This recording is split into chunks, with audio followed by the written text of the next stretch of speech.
For example, okay, money doesn't grow on what? So what does that even mean? Yeah, it's not just readily available, right, to go for the picking. You're going to understand that money does in fact grow on trees, meaning it's readily available if you know who to ask and how to ask. But you have to understand, if you don't think that money is readily available, that is going to affect you when you go to start raising funds for a deal. You know, the more money that I have, the easier it is to raise money. Because when I first started, I was like, shoot, $50,000, who has $50,000 to invest? Now it's, well, everyone has passive or money that they need to put to work. Like, it's crazy how your mindset shifts, right? So you got to get out of your own way, right? How many of you have also heard, honey, we can't have that because we can't afford it? Okay, so what does that mean? That means that in order for us to have something, we have to have the money.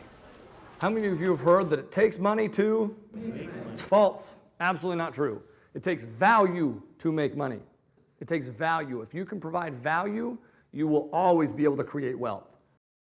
Your money is irrelevant in this industry. I'm going to drill that into your heads. My little boy, when I was flying out to come teach this class, he wanted to go get a sucker, okay? And he's like, Dad, let's get in the golf cart and go to the Red Door store. He calls CVS the Red Door store, right? And I was like, and he's like, let's go to the Red Door store and get a sucker. And I was like, Pax, we're not gonna go get a sucker, right? All day. Well, then he sees me like packing up my bag. And he's like, where are you going? I tell him what I'm going to do. And he runs into the bathroom where my wife is, and he's like, Mom, we gotta go to the Red Door store to get him a sucker for his trip. Knowing that if we go to the Red Door store to get me a sucker for my trip, what's he gonna get? A sucker. We immediately got in the golf cart, drove to the Red Door store to get him a sucker. Because I want to encourage that type of thinking, right? It has nothing to do with your own money. It's providing value somewhere else that then comes back in return. You've heard living within your means. First off, is it important to live within your means? Okay, so what does that mean to live within your means? Spend less than you make, right? So if you're not living within your means, how do you start living within your means? Who said that? Great freaking answer, Frank.